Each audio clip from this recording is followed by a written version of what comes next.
It's time to talk Big Ten football on the R Lads Football Network for the OFN today, this Friday. It's actually the last Friday of the month of August. How awesome is that?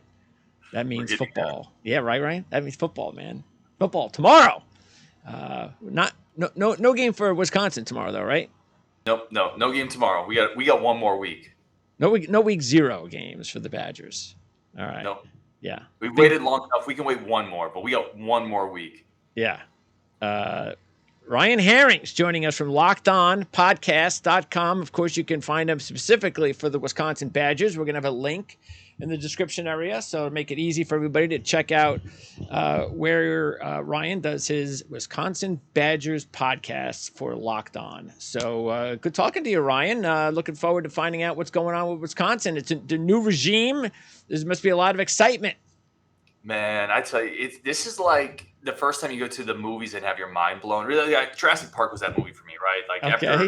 it changed everything, the paradigm changed after you saw Jurassic Park in the theaters, and like this is for Wisconsin. That's what this is like. It's like I've never in my life seen a different type of offense in Wisconsin, right? I've been a Badger fan for 20 plus years, so the level of excitement it's off the charts for Badger fans because preseason people always get excited anyway, right? Like the people reported Sure. in the best shape ever, and the new recruit is going to be a star. So you already have that kind of built-in hype before the season starts. But now we're going to throw the ball all over the place. We're going to have Phil Longo. We're going to have quarterbacks. We still have Braylon Allen. Luke Fickle's been to the playoffs. Like the excitement. I mean, you can see me smiling. The excitement level's off the charts. Yeah, that's going to be interesting to find out how this works because it's never. I don't I have to. Somebody was going to have to tell me when it's worked before, when you've had a passing offense. The only thing I can think of in the NFL, of course, is Buffalo. Mm-hmm. And they don't run the ball. They don't care about running the ball.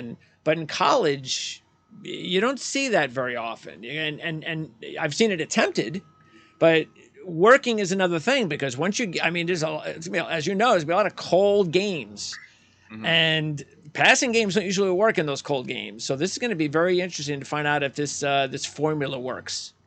Well, and they'll still run the ball. That's the fun thing. Like Longo's going to come in from North Carolina, the offensive coordinator. He wants to still run the ball, but the difference is, whereas Wisconsin in the past said we're going to run the ball and we don't care what you Yeah, do, run, right? run, pass. Yeah, Run, pass. It's yeah, like that old technical playbook, right? There's yeah. four plays, but now it's going to be we're going to run the ball, but if you decide to try to load up, now we have a counter punch, and I think I like that it. is where Badger fans are pretty stoked. Yeah, it makes sense because you do realize that you see it's for me like when I was talking with Steve Merrick regarding from Rivals regarding the Nebraska and how because that's they were trying a different offense and Scott Frost and it just didn't work and it's like you're in Nebraska, man, go back to big offensive lines and smash them in the mouth and play defense. But Nebraska is in a different situation than Wisconsin.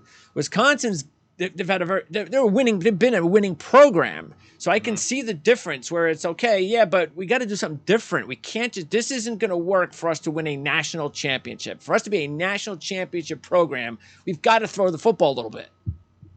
That's it, right? Like there's a formula in place for Wisconsin, and if they wanted to, they could have continued it. There's a formula in place to win 7 to 11 games every year, right? And that formula could have stayed in place, and they Yep. would have continued doing that.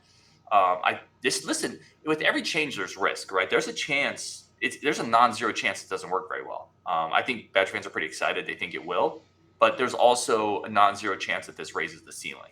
So the new athletic director, Chris McIntosh, he's taking a big swing. But the thing I tell people, because there's a parallel that people have brought up with the old Nebraska teams, right? You brought it up as well, where they had this triple option. They were doing great. They went to Callahan, who tried to go West Coast offense. It didn't work.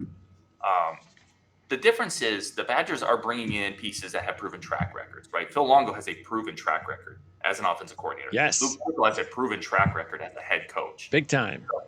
It has to work together in Madison, but these parts have already been working, So in that sense, Badger fans feel pretty confident it's going to come together.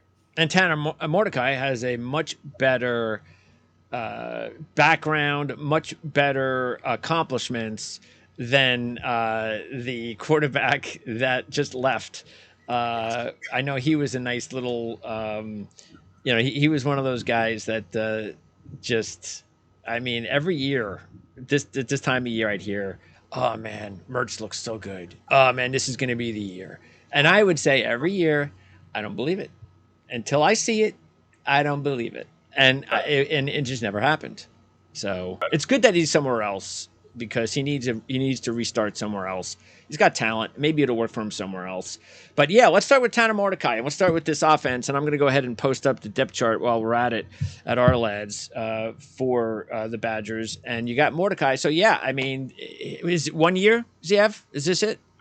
1 year coming in Okay. from SMU. He's really that bridge guy, right? And this is where the transfer portal, you're coming in. And previously, if you were changing offenses on the fly, it might take you a year or two. Now you can go get the quarterback that you want for your offense. And he becomes kind of the bridge to Phil Longo has brought in a couple of young guys behind him that were pretty Okay. excited. But now you have that bridge guy who can come in and you feel, listen, Mordecai isn't, you're not bringing in an Andrew Luck type, right? This is not Sure. a elite quarterback, but you're bringing in a good, real quarterback. And what I've told somebody, an Illinois fan, I was talking to an Illinois fan. He said, "Why do you guys think you're going to be so good this year? You were 6-6 last year, or not 6-6, sorry, but 7-6 last year. What do you think is so different?" And I said, the difference between going from poor quarterback play in Graham Mertz to just having a real quarterback, it's Yes. massive. There's your difference. Yeah. Mm-hmm. There's the excitement that things can be up because well, first of all, before we move out of the quarterback spot, I could see you have those two freshmen. Matter of fact, I see three freshmen back Mm-hmm. to back to back on the depth chart. So is there one that is graded a little bit higher than the other, or is it just Evers and Locke? Are those the two guys that are going to be? I don't know if Burkett or anyone else that could be the future starting next year. Yeah, it's probably going to be Locke. Okay. So Locke and Nick Evers. Evers is your prototypical kind of hyper athletic. If things come together, he's a star, but it hasn't really been able to come together yet. Oklahoma transfer, 4-star kid, really athletic, huge ceiling on Evers. Locke came from Mississippi State, another 4-star player, a better thrower, and he's really grasped the playbook. And he almost immediately came in and became the number two. Same class. This is an interesting one. Both of them transferred in as redshirt freshmen. And I mean, they're both not going to stay, right? That's not how quarterbacks work. So True. whoever wins that job, the other one's probably going to leave. And Braden Locke has very much the inside track on that. Okay.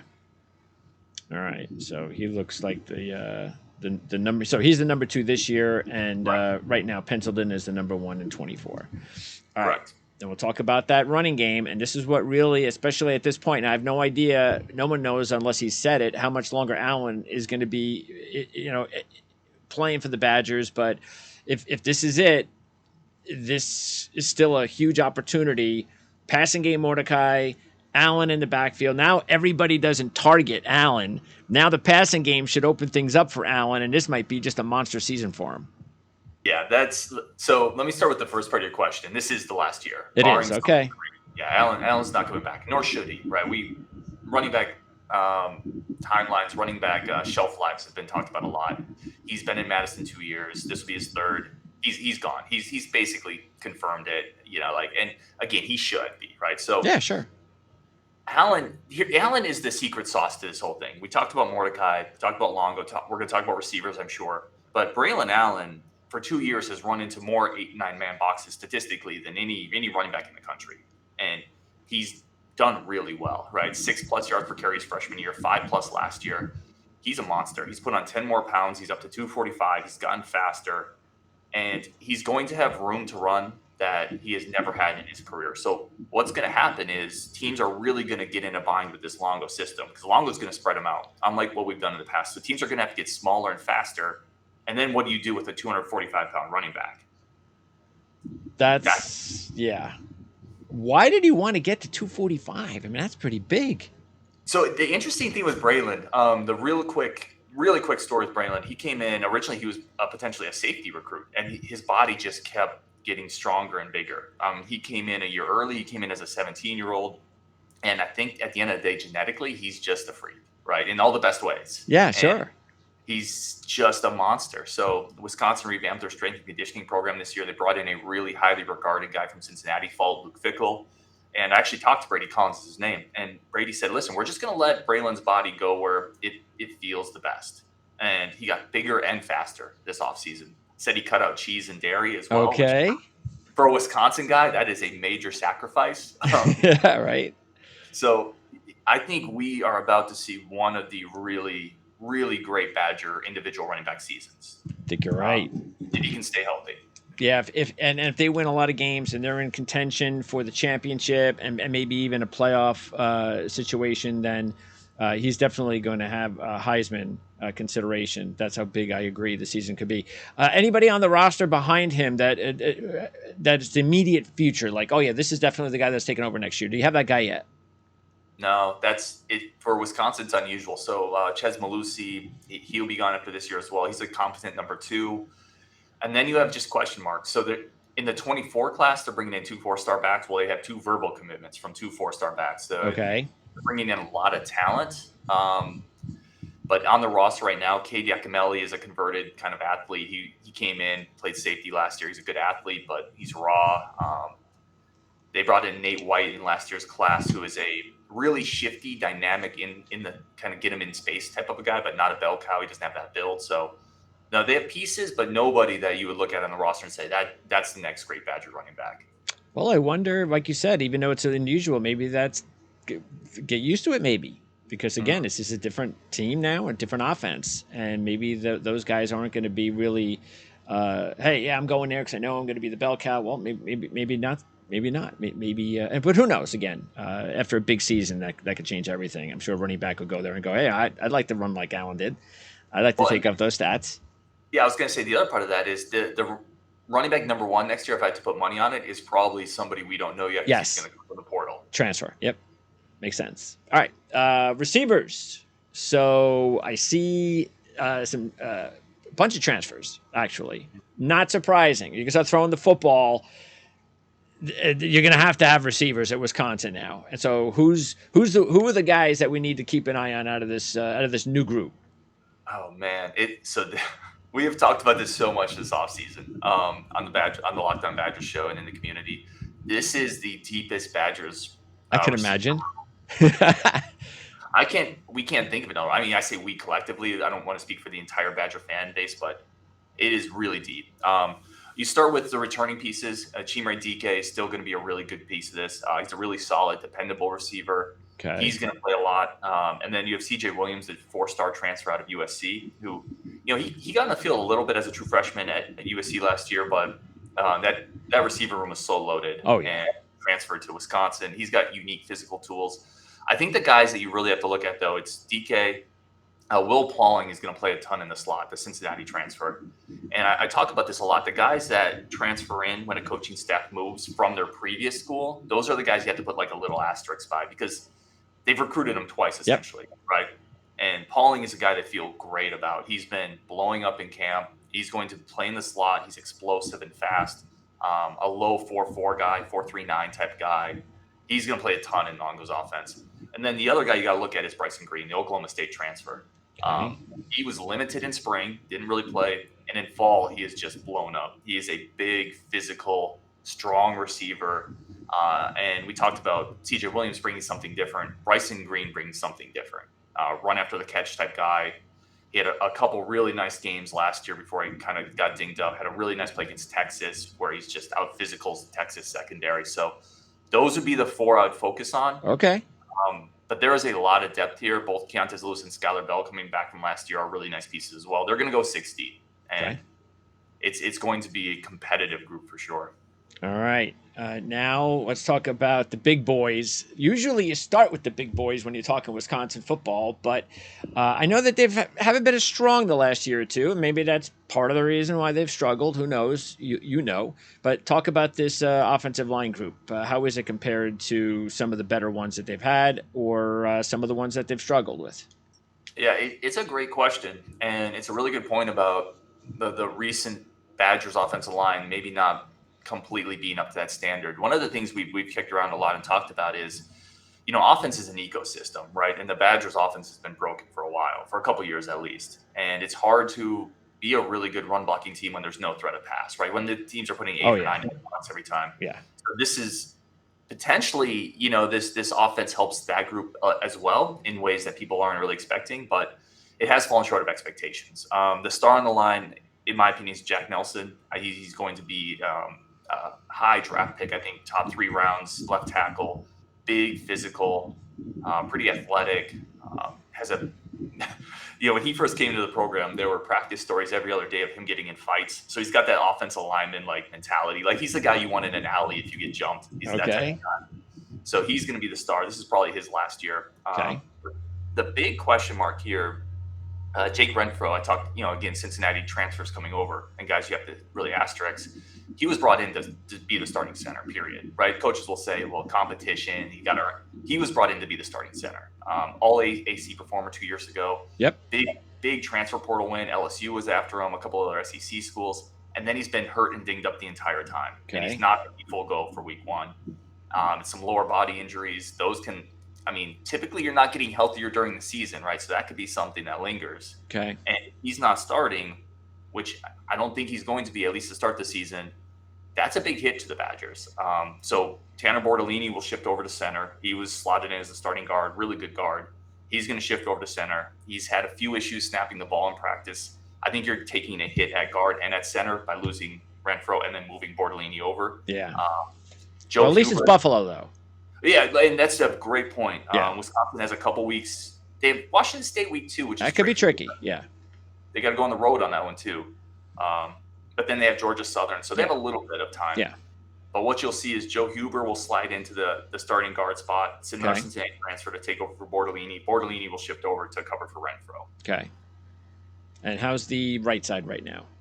So, right side is Riley Mahlman. The one thing with this Badgers offensive line is, from a recruiting pedigree standpoint, it is incredibly loaded. Riley Mahlman was a 4-star. If you look on the second string left tackle, Nolan Rucci was a 5-star. Brunner is a 4-star. Benchwall's a 4-star. Weddig is a 4-star.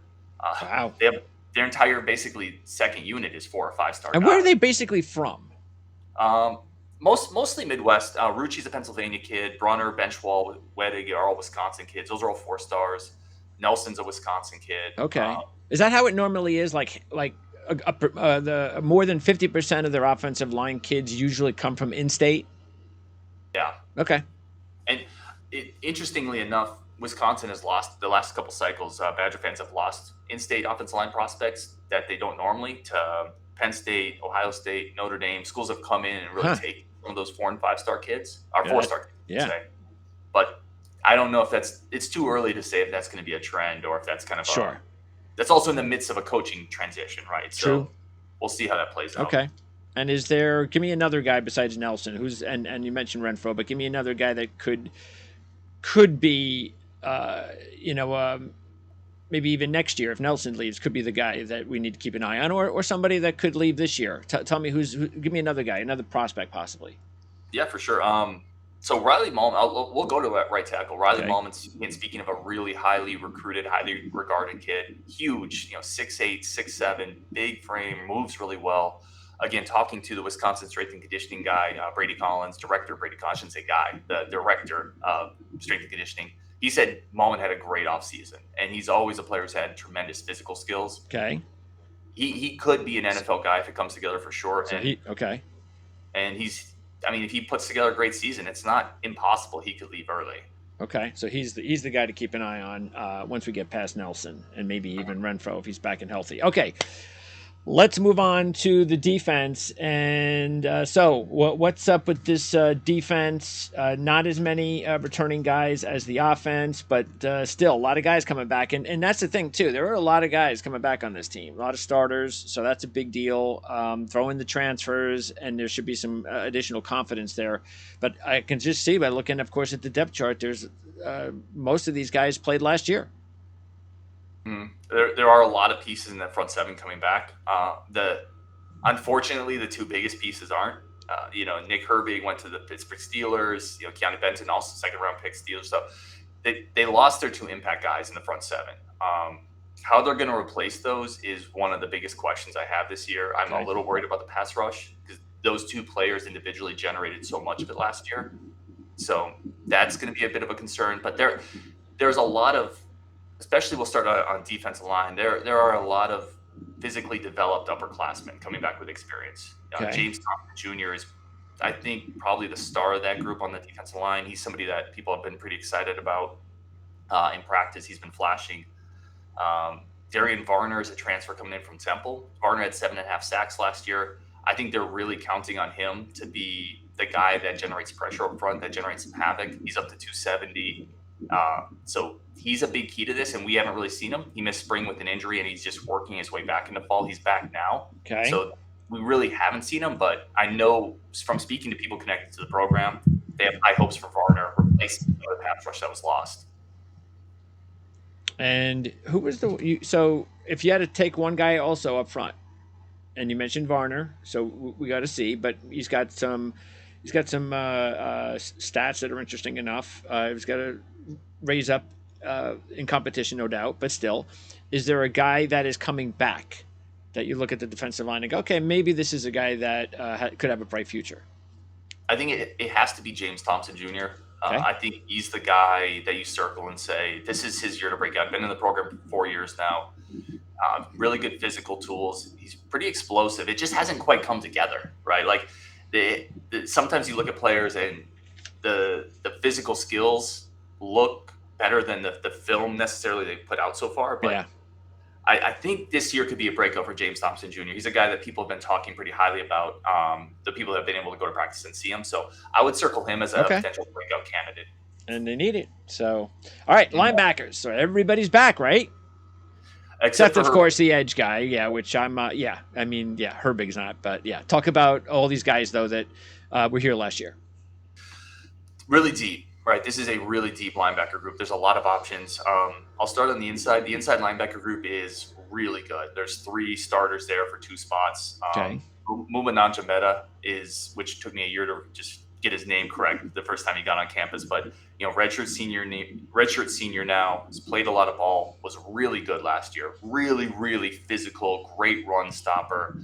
Comes downhill with a lot of force. Has really been drawing rave reviews in camp. He's probably the star of that linebacker group. And there are people who think he could be, when I say star, that he could break out and be all Big Ten first team type. Okay. So I don't know if I'm quite there with Muma, but there's people that are incredibly high on him. Pro Football Focus has him as one of the top returning linebackers in the country. Okay. Really good player. So go ahead and pronounce his name again then, because we're going to have to know this. Yep. Muma Nanjameta. Nanjameta. Muma Yep. Nanjameta. Got Yep. it. Okay. I'll forget that in a couple seconds. All Yeah. right. Go ahead. He flashes though, and then kind of flanking him, you have James Chaney, who was Jake Chaney, son of James Chaney, who's actually at Colorado now, so coach's kid, and he plays like a coach's kid. Really instinctive, really good. He's gonna play a lot this year. And then Jordan Turner is an explosive linebacker. Really, really augments what Muma does. Like they kind of fill different roles and they play off each other really well. So that inside linebacker trio is the heartbeat of this defense, and it's going to be really good. Okay. Now, where you have questions is at the outside, right? Nick Herbig's gone. CJ Getz has played for a while in Wisconsin. He's a good run stopper. I don't know if he's explosive enough. Daryl Peterson came in with a lot of recruiting hype. He hasn't, much like we talked about with James Thompson, right? He hasn't quite put it together though. Okay. So this is where the questions on the defense are. Who on that edge group is going to break out and become an impact player? Okay. And Ed, I mean, you gotta rush the passer. So if they can't do that, that's going to be a big issue. All right, secondary. Exciting. So people are excited about the secondary because of Luke Fickles. We'll start there because of Luke Fickles' background, because of his pedigree and his staff's pedigree of developing defensive backs. Yeah. Right? Yeah. So you want to start at safety or corner? Because there's 2 very different discussions here. Whichever you like. Okay, let's start at safety. Safety is absolutely loaded. This is one of the best and deepest safety groups that I can remember at Wisconsin without hyperbole. The star of the group is Hunter Wohler, former 4-star in-state safety. He's probably, I would, much like we talked about with Nick Nelson or Jack Nelson, I think he could leave after this year. He is instinctive, fast. He can play center field. He can come downhill. The coaching staff is going to use him in a lot of disruptive ways. He's a star. And then flanking him, you have Kamoi Latu, who was a transfer from Utah last year, really big physical safety. And then Travion Blaylock, who is really athletic, coming back off an injury last year. He's fully healthy. Much like inside linebacker, where you have three starters for two spots, you have Yes. three starters here for two spots, and one of them is a potential big time star in Wooler. Okay. Uh, So a Latu, lot of Blaylock, and Wohler. Okay. And Wohler, and you're like really high in Wohler then. yeah, Okay.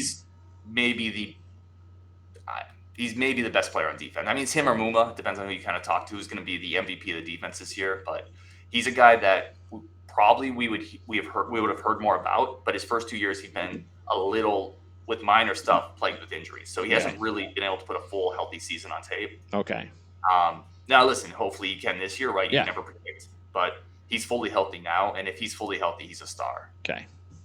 And of course it also, I mean, that's, well, we'll talk about that in a little while, but of course with the defense, that's the thing that there's also, everybody's going to talk about the offense, but there's, a little bit of a transition too. I mean, we talk about how the offense is going to change, and well, let me just, yeah, quickly ask you that. How much do you think the defense will change schematically? So there'll definitely be changes. Cincinnati ran more kind of 3-3-5. They call it a dollar package. Kind of the havoc. You're gonna have more safeties, less linebackers. You're gonna have kind of overhang safeties to try to take some more chances and kind of those intermediate slant routes, that kind of stuff. It's going to be more aggressive. They want the defensive line to kind of punch up field a little bit more, generate more havoc plays. Now, with Okay. that, listen, there's no perfect answer in defense, right? If you're trying to do something to do something, you're going to give something up potentially. So there might be more big plays given up. You might see more of that. You might be gashed a little bit more, but I also think you're probably going to generate a little more havoc, maybe more turnovers. Sure. Okay. There's also, this is an interesting year. The coaching staff, Mike Tressel, the new defensive coordinator, came in and he's talked about, listen, we have things we like doing, right? But we also know that what they've done in Wisconsin is really successful, and these players are recruited to that system. So he's talked about this year, it's going to be a meld. They're going to do some of what Wisconsin's been doing Yeah, that's because that's smart. what players are recruited to. Yeah. But they're bringing some of their own stuff as well. So Okay. I think we're all pretty interested to see how that plays out. So like an aggressive 3-3-5. Yeah. Okay. Let's get back to the corners now. Really interesting position. So there's not a lot of depth here. I feel great about. So corner's a spot where Wisconsin has to stay healthy this year. There's young talent that Fickle's brought in that people around the program are really high on, but there's not a lot of established depth behind this group. Okay. The starter is going to be Alexander Smith, is probably the best corner, a veteran guy, 5'11", 6 foot, runs really well, physical player. He missed, I think, it was 5 games of last year, and as soon as he got back in the lineup, the passing defense, I mean, just adding that true corner creates a domino effect, right, where everything else gets better. So he's the best cornerback in there. He's an NFL guy, not a high round guy, but he's probably like a 3rd to 5th round, somewhere in that range. Really the important piece. They brought in Jason Maitre from Boston College, a guy who's played a ton of football, has started a lot. He's going to be the starting slot corner. He's done really well in camp. They like him. And then Ricardo Hallman really did well in the spring game, and he really kind of took a stranglehold on that second cornerback spot. Okay. Good player. He is a guy that physically is going to struggle a little bit against the elite receivers, though. Okay. And it's, like you said, also pretty young, because I can see there are 4 freshmen there that could, well, how many do you think might get some playing time? You think you might see a couple of freshmen? Yeah, I think so. There's a couple transfers too, and I'm just looking at your. I don't see Nazir Forkrin on here. Okay. So yeah, somebody, and don't ask me to spell that right now, but I can. He was a Division II All-American last year. A really good player, good size. He's going to come in. He's going to be in that 2 deep almost right away. He's a 6'1" cornerback, good ball skills, physical. So he'll be in that 2 deep. And you said it was Nazir? Nyzier, and then the last name is Forkrin. Corcoran? Yes, that spelling I would have to look up. I got it. I'll work it. Nazir Corcoran. Okay. Yeah, he's definitely going to be in that 2 deep, and the Badgers are pretty high on him. Okay. But to your point, there's still going to be a potential for a freshman or two to step into this. Jace Arnold was a big get out of Georgia, really, really fast, smaller cornerback, but he can really run. Okay. The guy here everybody has circled, and the player that I want to say everyone's kind of most excited about is Amari Snowden, a freshman. So he was a player committed to Cincinnati. Really, really unique skill set and size. 6'3", really long, huge cornerback. Brought him in, and he's been playing pretty well. Athletic guy, had a lot of other offers. Luke Fickle kind of sold him on you can be the next Sauce Gardner, right? We developed Sauce, you can be that type of guy. Again, followed Luke from Cincinnati to Wisconsin. So I don't know how much he'll play this year, but he's definitely a guy Badger fans are extremely high about in the future. So Arnold and Snowden, that's a pretty good future there between those two guys. Mm. Okay. All right, and how's the specialists? Because it looks like they're new. Yeah, As they the look people at the listening to new the and podcast, young. Yeah, yeah, I don't know. That is a huge question mark for me this year. Special teams can, win you games and lose you games really. absolutely. I think And he so. usually has good special teams, so that's good. That's good. He knows what Yeah, he's doing. and he's involved in that, right? He talks about as a coach, I'm involved in special teams, so it's obviously a priority. They brought in 2 transfers this year. We can start at kicker. Nathaniel Vakos was Ohio Bobcats last year. Really, he had a really good season for Ohio. Okay. It's not kicking in the Big Ten, right? Like, he has a good leg. He was a freshman All-American, I believe, as a kicker. I think he's going to be fine. But again, until you see him make a pressure kick in That's Camp true. Randall, you just don't know. Atticus Bertrams was a USC, originally was committed to USC. He's an Aussie-style punter. We just don't know. Reports from camp that we've been able to get from what people have been able to see don't speak of a really strong leg on Bertram's. Okay. Uh, Well, hopefully he's a directional punter then. Yeah, and again, I would say it's going to be bad or good. I would Yeah, you put a don't know. Yeah. question mark over that. And, He's Australian? He is. Yep, he's an Yeah, Aussie. like Yep, they all are. Yeah. Yeah, they all are. He could be good, and You don't know. they brought him in. They use a scholarship on him, which is usually an indication that the coaching staff feels a certain way. But Sure. And then, by the way, the receiver, the one that's coming back, he's also the top returner. they've experimented a little bit, but yeah, they feel very good about Chimere. Good hands, good decision maker. Again, I don't know if I would pull one of my top receivers at Yeah. that position. It stresses me out a little bit. I don't even like it. So, very quick segue. I hate when I see my starting linebacker on punt coverage. I know. Coaches They do say, it. I know. They do it. It's not until they get hurt that you go, oh, what the hell's he doing out there? I know. I hate that kind of stuff. Yeah. But yeah, DK is going to work in there. Will Pauling, the slot receiver we talked about, the guy with 4.39 type speed, he's going to get opportunities there as well. Vinny Anthony's another one just to keep in the back of your head as a returner guy, Okay. a receiver that's really good speed. All right, so the schedule, we talked a little bit about the beginning, which is not bad. But again, look, Washington State, they pulled off the upset last year. Wisconsin's going to try to pull a little revenge. So that's actually a good thing to know that you're not going to take that lightly. So if the team could start off 3-0, and Purdue, not a lot of people are expecting Purdue to have a good year. So if that's the case, you can go into that bye and even come out of it with Rutgers, and you might be 5-0. And I would think that fans want to be 5-0 and would expect to be 5-0 going into that, because those 3 games, you better be 5-0. Let's just put it that way. Because if you're not, then that means there's something a little bit off, and then you're going to go into that schedule, and anything's possible. But yeah, what do you think? What's your prediction right now, and what's your vibe tell you that Wisconsin is going to win this division, be in the championship game, or will it be Minnesota, Illinois, or Iowa? I think Wisconsin probably wins the division. I think they have the most talent. I think, but listen, I've said this on the show a lot too. It's first year coaching staff, even though they're established, new systems, a lot of new players. There's going to be some growing pains, and it's just Of course. Can the Badgers not are those growing pains going to cost them a game, right? And I don't know for sure. The Washington State game, the early one to me, and we talked about it, but briefly, that game is really tricky to me because you're going on the road. They have a real quarterback. Yes. It wouldn't shock me if Washington State beat Wisconsin, and that and it's early too. It's early, right? Yeah. It might be one of those early growing pains things Yep. but assuming they get by Washington State, I think they're going to pick up some momentum and get to that Ohio State game potentially undefeated. And that Ohio State game is in Madison. It's going to be a night game. Yeah, that could be awesome. Yeah. You have the Luke Fickell coaching against Ohio State kind of storyline, right? That could, if Ohio State is what we think they could be, and if Wisconsin's undefeated, that's probably game day. Well, you know what? I'll say this though: if they're 6-1 going into that game, and then it's got to win it. If they lose, if they're undefeated, and they don't have to win it, play well. Maybe we'll get them in the championship game if they play there. We'll run the table. We'll have one loss, and then we can knock off Michigan, Ohio State in the championship game. Now we're a playoff team.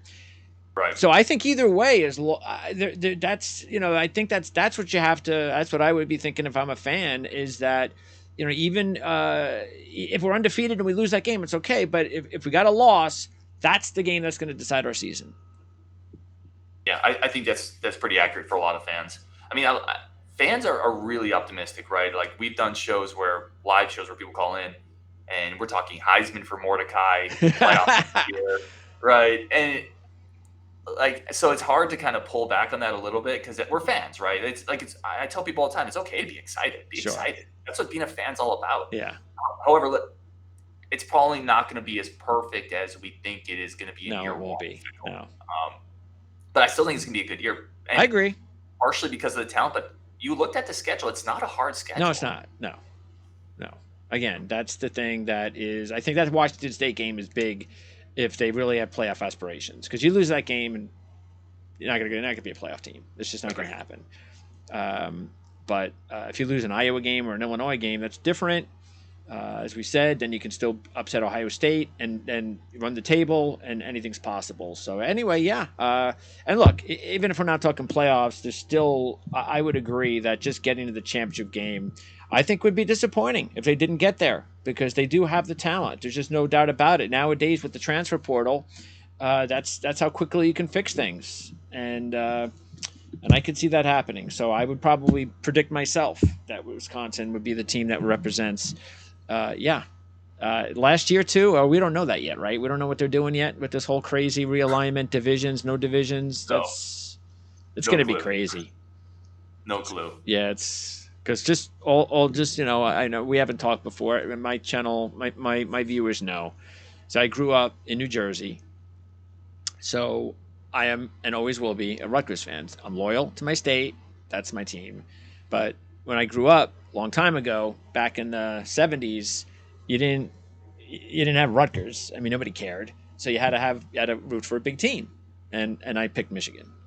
So There you go. that's my team. So I still have kind of Michigan Rutgers, and they happen to be in the same division. They play every year, which is kind of weird. But yeah, so I know the Big Ten, and I know everything that's going on there, and I think overall it's going to be good in ways because it's going to be cool, isn't it, to go and play USC and go to these West Coast games and things of that nature and have them come. Yeah, I think that's going to be all fun, but it's still kind of weird, isn't it, to have Pac-12 teams in the Big Ten?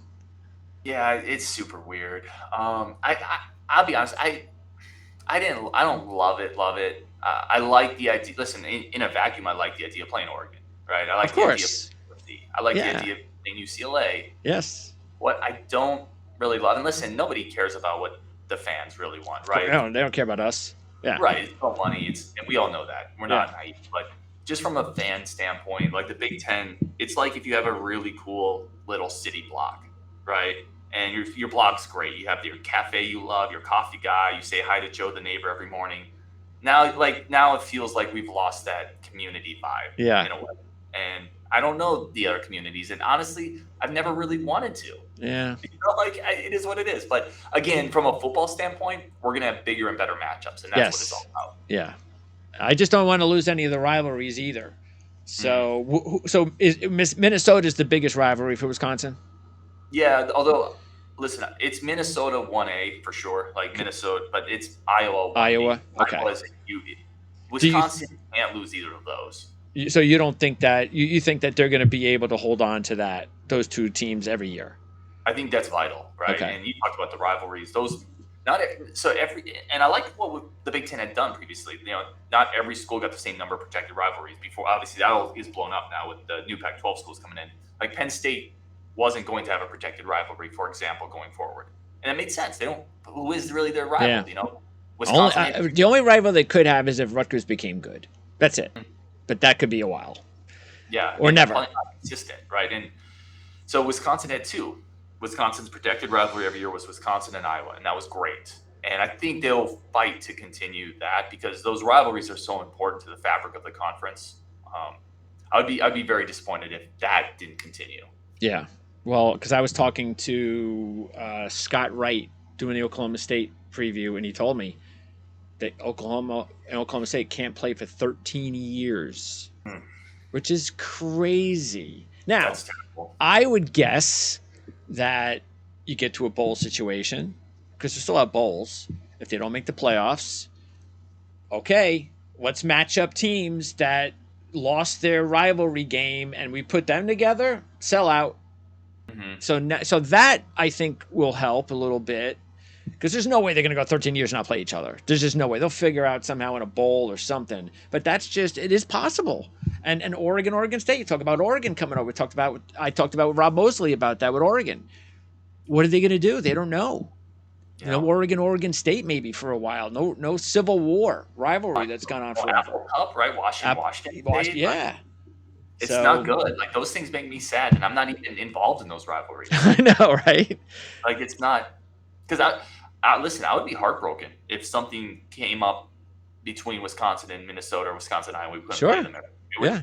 I would be kind of from a listen. Devastating is a big life word, but from a fan standpoint, it'd Yes. be fan devastating for me. Yes. Yeah. And because I would think that Michigan probably has Michigan State and Ohio State locked in. I can't imagine that they won't. Just like you said with Iowa, Minnesota, Wisconsin, I would think Michigan State, and Ohio State to probably be able to play those two teams every year. Yeah, it is what it is. But like you said, I mean, you know what it was when COVID came? The way it ripped because again, Rutgers fan, basketball too, and we had not been to the postseason and had a basketball team like this in a while, and we were finally going to get there, and then COVID took it all away. When that happened, it's sort of like how baseball fans felt during the strike, which I did because I was a Montreal Expo fan. Oh, and they were the best team. It was No. their year, and No. they took it all away, and they stripped the team down, and I had to wait until 2 years ago for Washington to get my championship back. And that's how I feel, is that I've lost. I can't allow, whether it's the government or the college football or these entities, to rip my heart out anymore. I'm protecting myself from now on. I just can't do it, because we have no control over it. No, and that Expos team, man, that is a great what if with the young talent on that squad. They were winning the NL East that year. Oh, they were killing it. Yeah, it was terrible.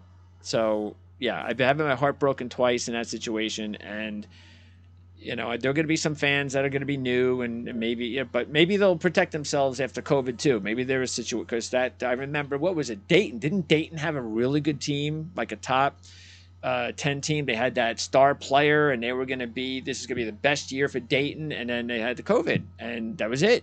He's onto the NBA draft. You're done. Well, and funny enough, you said that the Badgers won the Big Ten regular season that year. They put together a great run at the end, and they were as hot as any team in the country. Okay. There you go. And we still talk about it. We're like, that team was playing at such a high level, and yes, I mean, it is what it is. Like, there's nothing you can do about it, but that sucks. Yes. Like, it stinks.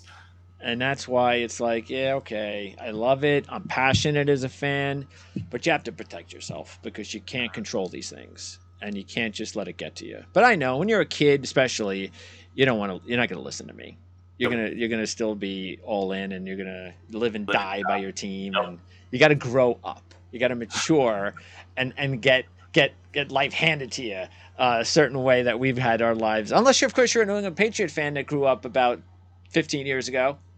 Just a New England fan in general. Yeah. Like the Celtics, the Bruins. Yeah. They've had it really tough. Yeah. Outside of them not really having a college football team to lean into. There you go. That's it. Outside of that. Because they also think about UConn men's and women's basketball. You could yeah, that's right. Hold into that. Yeah. Talk about spoiled. Yeah. Great job. I really appreciate talking to you, Ryan. And since we expect this to be a good season for Wisconsin, I look forward to the opportunity to talk some more during the season. Yeah, I would love to. This has been a blast. I really, really do appreciate it. You got it, and I appreciate you coming on, Ryan. And again, we're going to have the links in the description area to check your podcast out over at Locked On. And we will talk to you hopefully sometime in the next couple of months. Yeah, sounds great. Take care, Ryan.